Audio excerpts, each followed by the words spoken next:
जो शिवरात्रि के दिन मेरे मंदिर में दिया लगाएगा या बेलपत्री के पेड़ के नीचे जो दीप प्रज्वलित करेगा, उसके घर में लक्ष्मी सदा के लिए विराजमान रहेगी। जीवन में अगर बहुत तकलीफ है, बहुत कष्ट है, आपको पहले भी कहा फिर कहते हैं, पंगत्री पड़ेगी।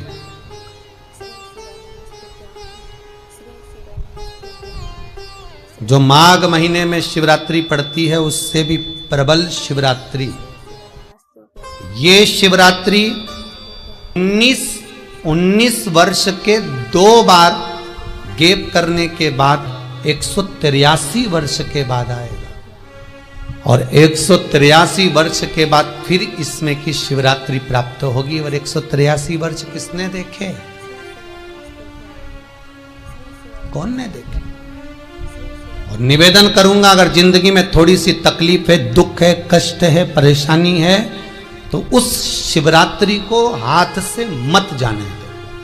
कल शिवरात्रि को आपको पहले भी कहा कि क्या क्या वस्तु भगवान शंकर को हम रात्रि के समय पर चढ़ा दें, जिससे हमारा रोग समाप्त हो जाए, हमारी बीमारी समाप्त हो जाए, हमारे जीवन में सुख समृद्धि लक्ष्मी आ जाए। वो समर्पण का भाव। और शिवरात्रि आने में देरी है और आपके जीवन में बहुत कष्ट है, बहुत कष्ट। महाराज 5 कमलगट्टे, 5 बेलपत्र तांबे के लोटे में जल भरकर रख लीजिए। सीधे हाथ पर उस कलश को रखो जिसमें 5 कमलगट्टे और 5 बेलपत्र रखिए। श्री शिवाय नमस्तुभ्यम शिव महापुराण का मूल मंत्र है, जैसे भागवत का मूल मंत्र है ओम नमो भगवते वासुदेवाय। शिव महापुराण का मूल मंत्र है श्री शिवाय नमस्तुभ्यम। इस मंत्र का 5 बार स्मरण कर कर आपको जो तकलीफ है उसको हृदय चित्त से धरकर मस्तक से कलश को लगाकर किसी एकांतेश्वर महादेव पर, एकांतेश्वर महादेव मतलब अपने गांव से, नगर से, शहर से जो बाहर खेड़े में हो, बिल्कुल बाहर, जिस शिवलिंग पर कोई पूजन करने ना जाता हो, एकांत में बैठे हो, जंगल में बैठे हो, कहीं किसी वृक्ष के नीचे विराजमान हो, ऐसे एकांतेश्वर महादेव पर अपनी कामना कर कर वो जल समर्पित कर दो। 1 बेलपत्र, 1 कमलगट्टा उठाकर अपने घर पर लेकर आ जाओ। जो तकलीफ बहुत ज्यादा हो रही है 5 दिन में आपको मालूम पड़ जाएगा, 5 दिन में अंतर आ जाएगा। शिव का अनुमोदन करो, शंकर का स्मरण करो। महाराज ये अश्विन का जो अधिक मास है 183 वर्ष के बाद वापिस आएगा। योग, ये योग पहले मिल जाता 19 वर्ष में, पर अब मिलेगा 183 वर्ष।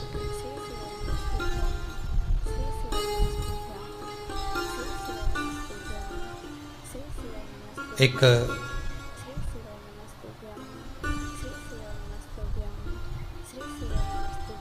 किन्हीं माता जी का एक प्रश्न था, वो ध्यान में नहीं आ रहा है वो कहाँ से थी, कि उन्होंने एक प्रश्न किया था, व्हाट्सएप पर लिखा हुआ आया था कि उनके घर में कोई बहुत ज़्यादा बीमार पड़ा हुआ है और बहुत बुजुर्ग है, लगभग 90-95 साल की हैं और शरीर गल गया, शरीर में अब कीड़े पड़ रहे हैं। सिस्टर को बुलाते हैं, डॉक्टर को बुलाते हैं, तब उनको साफ करते हैं, शरीर इतना गल चुका है। उसके लिए क्या करना चाहिए? एक निवेदन करूंगा, एक भगोनी में गेहूं रख लीजिए, एक पात्र में गेहूं, जो बहुत बुजुर्ग हो चुकी हैं, कीड़े पड़ रहे हैं शरीर में, आपने एकादशी दे दी, गीता जी करवा दी, पाठ करवा दिया, गौदान करवा दिया, मोक्ष करवा दिया, सब कुछ करवा दिया, तो भी मुक्ति नहीं मिल रही है, तो पात्र में गेहूं रखकर उन माता जी की सीधे हाथ की 3 उंगलियां उस गेहूं में डालकर उनका नाम और गोत्र बोलकर वो गेहूं गाय को खिला दीजिए। पात्र किसी गरीबड़े को, भिक्षुक को दे दीजिए महाराज, 3 या 4 दिन में मोक्ष प्राप्त हो जाता है। इतनी अगर भोग रही हैं तो कर सकती है। इतना कष्ट अगर भोग रही हैं कि शरीर गल चुका है, कीड़े पड़ रहे हैं शरीर के अंदर और सारी खाल टपक टपक कर गिर रही है, तो उनकी मुक्ति हो, उनका मोक्ष हो। आज माता जी कह रही थी कि हमने गीता जी सुना दी, पाठ कर दिया, सब कुछ कर दिया, गौदान करा दिया, सब करा दिया, पर मुक्ति नहीं। शिव का हो, शंकर को, मेरे बाबा विश्वनाथ का स्मरण करो, मिलेगा। फिर निवेदन करूंगा, ब्रह्मा ब्रह्मलोक में रहते हैं, भगवान विष्णु बैकुंठ में रहते हैं। मृत्यु लोक का अगर कोई देव है तो वो महादेव है। पृथ्वी का अगर कोई देवता है तो वो देव अधिदेव महादेव है। पर हमारी आदत है, हम पड़ोस की काकी आती है तो उसको प्रणाम करते हैं, मासी सास आती है तो उसको नमन करते हैं, चाची सास आती है तो उसको नमन करते हैं, और घर में सास बैठी रहती है उसको कभी नमन नहीं करते। आदत है ना हमारी। दूसरों को तो हम प्रणाम कर लेंगे पर घर की सास को नमन नहीं कर पाते। उसी तरह हम भगवान विष्णु का स्मरण कर रहे हैं, ब्रह्मा का स्मरण कर रहे हैं, सारे 33 कोटि देवताओं का स्मरण कर रहे हैं, पर भूलोक का इस देव अधिदेव महादेव का हम कितना स्मरण कर रहे हैं। हम तो भगवान शंकर के मंदिर में भी जाते हैं तो छल करते हैं। गए मंदिर में, वहां का लोटा उठा लिया, पानी भर लिया, शंकर जी को चढ़ा दिया। लोटा दूसरे का, पानी दूसरे का, मंदिर भी दूसरे का, पानी चढ़ा दिया बस। और इतनी सात्वित्ववान सिर पे पल्लू मल्लू रे कि ऐसे पानी चढ़ाए। शंकर भगवान भी सोचे काय को नौटंकी करे रे, काय को नाटक करे। पानी दूसरे का, लोटा दूसरे का, शंकर जी पे चढ़ा रही। अगर शंकर को जल चढ़ाना है तो घर से लेकर जा, लोटा भी घर से लेकर जा। और अगर मंदिर का पानी लिया है, मंदिर का लोटा लिया है तो 1 रुपए लोटे का किराया, और 1 रुपए जो लाइट जली, पानी भरा जिस पुजारी ने, उसका 2 रुपया दान पेटी में डाल, तब जाकर तू शंकर को पानी चढ़ाएगी, तब शंकर उस जल को स्वीकार करता है। किसी की लगी लगाई थाली मिल जाए पूजन की और तुम सिर पे पल्लू लेके कुंकू चावल रोली बोली सब चढ़ा दो, और बेचारी वो बाद में आए तो देखे तो यहाँ सब साफ, तो क्या भगवान स्वीकार करेगा? भगवान ऐसा स्वीकार नहीं करे। फिर निवेदन है, बरसाती मेंढक मत बनो रे, अच्छे से सेवा करो, थोड़ी करो पर अच्छी करो। घर से पानी लेकर जाओ।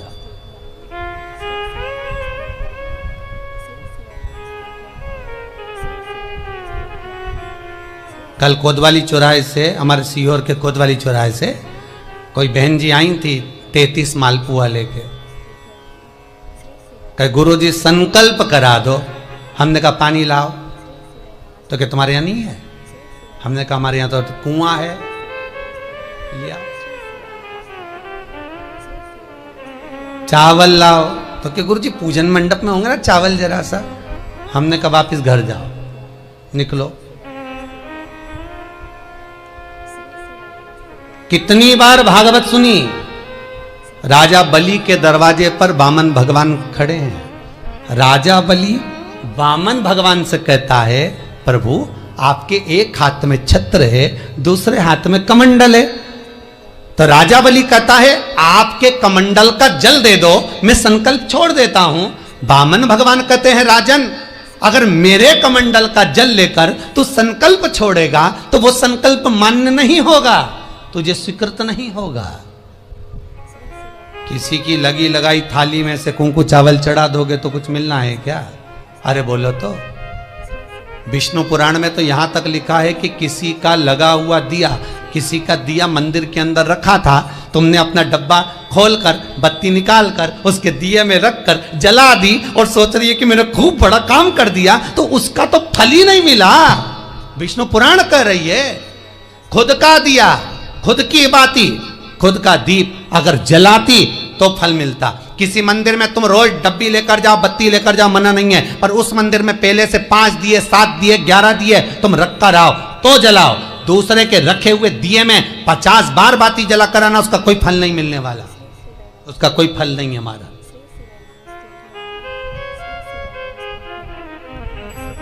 खुद का जल लेकर जाओगे, खुद का लोटा लेकर जाओगे तो फल। यहाँ तो स्वयं भागवत कह रही है, राजा बलि के सामने वामन भगवान कहते हैं, राजन तेरे कमंडल को लेकर आ, उससे संकल्प छोड़, अगर मेरे जल का संकल्प छोड़ेगा तो उसका कोई फल नहीं मिलने वाला। राजा बलि अंदर गया, जाकर भी उसने कर्म बेकार कर दिया। राजा बलि ने क्या, कमंडल लाना था खुद का, उठा लाया शुक्राचार्य जी का।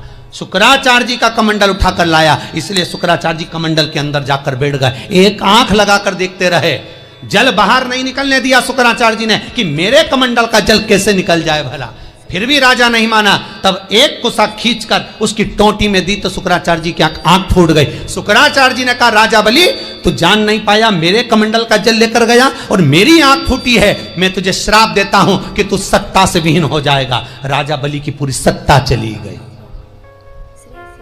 पूरी सत्ता मात्र कमंडल के जल के कारण चली गई। तो आप अगर दान करने जा रहे हो, आप कन्यादान करने जा रहे हो, आप गौ दान करने जा रहे हो, आप वस्त्र दान करने जा रहे हो, आप मालपुए का दान करने जा रहे हो, आप स्वर्ण दान करने जा रहे हो, तो जल चावल आपका होना चाहिए, संकल्प आपका होना चाहिए, दूसरे का नहीं। इसलिए नैमिषारण्य में जो 108 शिव महापुराण की पोथी बिठाई, तो वहां जो संकल्प छूटा आपके घरों में छुड़वाया, घर के अंदर। और 15 अक्टूबर को जो शिवरात्रि का उत्सव रात्रि को 9:20 से 10:20 पर इसी टीवी चैनल पर जो हम कराएंगे, उसका संकल्प आप अपने घर में बैठकर छोड़ना, यहां नहीं, अपने घर में। और अगर कोई यहां आता भी है तो साथ में पानी की बोतल लाओ, चावल लाओ, पूजा की थाली लाओ, फिर बैठो। अपना संकल्प अपना होना चाहिए, उसका फल हजारों गुना प्राप्त होता है। दूसरे का जल, दूसरे का चावल स्वीकार कर लिया, उससे फल की कामना नहीं है, मिलता। फिर भले 4 घंटे तक तुम ढोलक बजा बजा के गाओ, तांबा का हंडा में तातो धरा पानी, और नींद आए भोला नवा के रहूंगी, भोले को अपना बना के रहूंगी। शंकर भगवान जी बोले पूरी रात गाए तो भी नहीं आऊं मैं, तो जा गाय को है भोलेनाथ। शिव को मनाने के लिए आडंबर की जरूरत नहीं है, शंकर को मनाने के लिए बहुत साधना करने की भी जरूरत नहीं है। शंकर तो कहते हैं 3 बार ताली बजा दो, बम बम बोल दो, उतने में भी राजी हूं। पानी नी भी चढ़ाए चलेगा, ताली नी भी बजाए चलेगा, बम बम नी भी बोला चलेगा। शंकर का शिव महापुराण की कथा कहती है, इतना भी ना बने तो मेरे मंदिर के सामने से निकल कर चले जा, उतने में भी कल्याण कर दूंगा। ये भी ना बने तो मेरे मंदिर का शिखर देख ले, शिखर दर्शनम सर्व पाप नाशनम, मात्र शिखर का दर्शन कर लेने पर भी मैं तेरे पाप छिन्न कर देता हूं, समाप्त कर देता हूं, तेरी जिंदगी खुशियों से भर। शिव करें उतने में भी संतुष्टि है।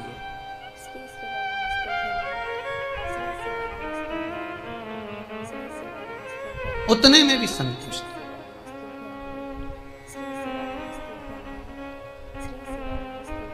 शंकर का अनुमोदन करने वाला, शिव का स्मरण करने वाला है। तो अगर मालूम पड़े प्रारब्ध के कारण कोई कर्म के कारण हमें मिल भी रहा है तो वो समाप्त होगा, वो मिटेगा। और बाबा से कहते रहना ना, भोला सब दुख काटो मारा, बाबा बस कृपा कर कर मेरे दुखों को काटिए। बाबा बोले शिव उस बुजुर्ग से कहते हैं तुम्हें कर्म का भोग भोगना पड़ेगा। बाबा ये कर्म का भोग मनुष्य क्यों भोगता है? शंकर कहते हैं पूर्व में जो कर कर आए हो उसके अनुसार फल मिलता है।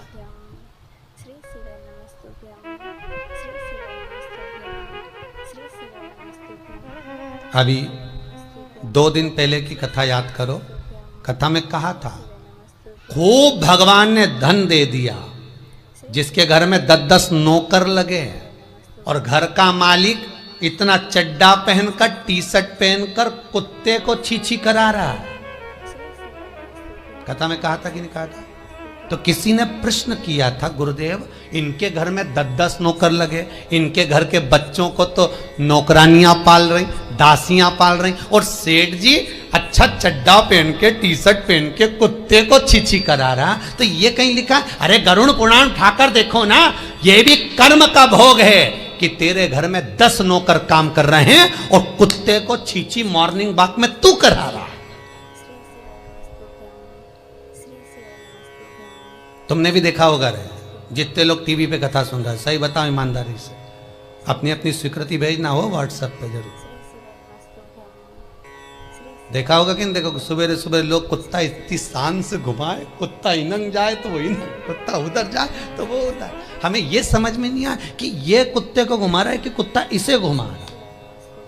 वो इधर जाए उधर, उधर जाए उधर, उधर कहाँ कर। इसलिए निवेदन मत बुरे कर्म कर बंदे, वरना पछताएगा। भगवान की आंखों से तू बच नहीं पाएगा, तू बच नहीं पाएगा। कर्म का भोग भोगना पड़सी पड़ेगा, चाहे रो के भोगो चाहे हंस के भोगो। इसलिए निवेदन है, खूब बढ़िया चकाचक खाओ पियो मौज करो, जिंदगी अलमस्त जियो। कितनी भी जिंदगी में दुख आए रोना नहीं, सुखी रहना, मुस्कुराते रहो, क्योंकि आखिरी में जो फोटो टंगेगा वो तो मुस्कुराने वाला ही टंगेगा। तुम भले जिंदगी रोके निकाले, फोटो में तो तुम स्माइल देते ही मिलोगे, माला टंगी रहेगी मुस्कुराते। जित्तों के घर भी जाके देखोगे तो मुस्कुराता हुआ फोटो मिलना है, रोता हुआ किसी का नहीं मिलेगा, भले जिंदगी कितनी भी रोके निकाले। चित्त वृत्ति को लगाओ भजन में, कीर्तन में, स्मरण में। जितना समय गया जाने दो, जो बचा उसको शंकर में लगा दो, शिव में लगा दो। महाराज, कर्म का भोग भोगना है, गति प्रारब्ध की। दूसरी जो प्रारब्ध की गति है उसको कहा तीव्र प्रारब्ध। इसके भोग को अगर तुम भोग रहे हो, दुख आया है तो संत सतगुरु की शरण में जाकर कहो, दुख मिटेगा। तीसरा है तीव्रतम प्रारब्ध। इस प्रारब्ध में अगर बहुत ज्यादा दुख आ गया तो कुछ ना करिए, एक काम करो, एकांत में बैठकर शिव का स्मरण करिए, शंकर का भजन।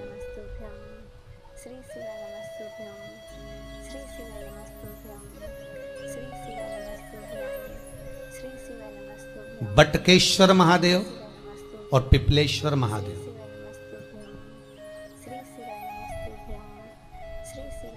पिपलेश्वर महादेव जिस जगह पर दधीची ऋषि की धर्म पत्नी सुवार्च के सम्मुख में दधीची ऋषि के प्राण देवता ले लेते हैं, अस्थियों का कंकाल हो जाते हैं दधीची बाबा। उनकी धर्म पत्नी रोती हुई अपने पेट पर पत्थर मारती है गर्भ को नष्ट करने के लिए। वहां शंकर भगवान प्रकट होते हैं पीपल के पेड़ के नीचे। शिव जी का नाम पिपलेश्वर महादेव हुआ। जो बालक पीपल के पेड़ के नीचे जन्मा उसका नाम पिपलाद हुआ। दो महादेव अपनी पुस्तिका में लिख कर रख लो, एक बटकेश्वर महादेव और एक पिपलेश्वर महादेव। अदालत में कोई कार्रवाई चल रही है, अदालत में कोई केस चल रहा है, अदालत में कोई बात चल रही है, नहीं जीत मिल रही, नहीं विजय मिल रही, हार गए, पेशियां लगा लगा कर एक बार बड़ के पेड़ के नीचे बालू मिट्टी का शिवलिंग बनाकर उसकी पूजन करो। पूजन अर्चना कर कर दही 3 चम्मच नाम लेकर चढ़ाओ जिसके साथ केस चल रहा है, और 3 चम्मच दही चढ़ाकर उस दही को उठा लो और रुमाल पर उसके छापे लगा लो, सफेद रुमाल पर भगवान शंकर की पूजा अर्चना कर कर जल में विसर्जन कर दो बटकेश्वर महादेव का नाम लेकर, और उस रुमाल को घड़ी बनाकर रख लो। अगली पेशी जब हो उसको साथ लेकर जाओ, केस जल्दी निपटेगा, विजय प्राप्त होगी। मात्र 3 सोमवार करिए बटकेश्वर का स्मरण। उसी तरह पिपलेश्वर महादेव, कितनी भी बड़ी जिंदगी में रोग हो, चाहे कैंसर जैसा हो, लीवर हो, किडनी हो, कितना भी बड़ा रोग हो, भगवान पिपलेश्वर महादेव का स्मरण करिए। पीपल के पेड़ के नीचे शंकर भगवान के शिवलिंग का निर्माण कर कर उसकी पूजन अर्चना करिए, उस पर शहद चढ़ाइए। पीपल का वृक्ष, आंवले का वृक्ष, शमी का वृक्ष, बेलपत्र का वृक्ष, ये औषधि पूर्ण है महाराज। डॉक्टर ने कह दिया डायलिसिस कराना जरूरी है, तो एक बार इस शिव महापुराण का उपाय जरूर करना। डायलिसिस कराने से पहले 5 छोटे छोटे पीपल के पत्ते लेना, शंकर जी का शिवलिंग का निर्माण पीपल के पेड़ के नीचे करना, मट्टी का पार्थिव शिवलिंग निर्माण कर कर उसकी पूजन कर कर बेलपत्री 5 चढ़ाकर 5 पीपल के पत्ते 5 शमी के पत्ते शंकर पर चढ़ा देना। आरती पूजन करना, शमी का पत्ता बेलपत्र छोड़कर 5 पीपल के पत्ते उठा लेना। जिस व्यक्ति को डायलिसिस का बोला है उस व्यक्ति को 5 पत्ते पीस कर छान कर पिला देना। 3 दिन बाद फिर जाकर डॉक्टर को चेक करवाना, डॉक्टर डायलिसिस का मना कर देगा, लीवर किडनी अपना काम करना प्रारंभ कर देगा। पिपलेश्वर महादेव की पूजन, पीपल के पत्ते की औषधि जीवन का सुख दे जाती है। तो पिपलेश्वर महादेव सहज नहीं है महाराज। कितना विचित्र वर्णन है, प्रैक्टिकल जरूर करना। सीओर वाला महाराज कहीं झूठ तो नहीं बोल रहा, और व्हाट्सएप पे लिखकर भी भेजना करा कि नहीं करा, क्योंकि शिव महापुराण की लेखनी है। वेद व्यास जी महाराज वर्णन करे, गलत नहीं कर सकते। किसी को बहुत खून निकल रहा है, बहुत एक्सीडेंट हो गया, खून पर खून निकल रहा है, उसको अगर होश है और वो होश में है तो 5 पीपल के पत्ते किसी भी वृक्ष के तोड़कर पिपलेश्वर महादेव का नाम लगकर उसको खिला दो, चबा चबा कर, उसी समय खून निकलना बंद हो जाएगा, रक्त बंद। पिपलेश्वर महादेव का मात्र स्मरण ही सुख दे जाता है, आनंद की अनुभूति करा देता है। मात्र पिपलेश्वर महादेव। बहुत बड़ा ऑपरेशन कराने जा रहे हो तो उसके 15 दिन पहले पिपलेश्वर महादेव का पूजन कर कर, अर्चना कर कर, भगवान शिव का स्मरण कर कर, पीपल के पत्ते की माला बनाकर हनुमान जी को चढ़ाकर फिर ऑपरेशन के लिए जाओ, जिससे दूसरी बार ऑपरेशन की जरूरत ना पड़े। शरीर का जिसका ऑपरेशन है वो अच्छा हो जाए। श्रेष्ठ पिपलेश्वर महादेव, भगवान शिव औघड़ दानी।